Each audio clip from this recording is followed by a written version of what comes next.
medyo may mga realizations tayo, syempre, ano, na pagbata tayo, halos hindi na matutulog ang nanay, pag nagkakasakit tayo, kung pwede lang aakuin ng nanay ang pagkakasakit natin, basta tayo healthy lang, 'di ba? Lahat gagawin.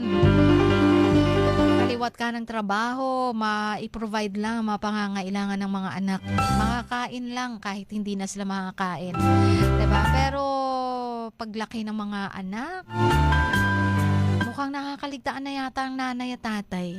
Kung hindi dahil sa kanila, wala naman tayo sa mundo. Parang, teka, sa sobrang busy nyo na. Sa sobrang busy na natin, di ba? Kasi busy nagtatrabaho eh. Pero pagpatay na, dun pa makuhang lumipad mula abroad.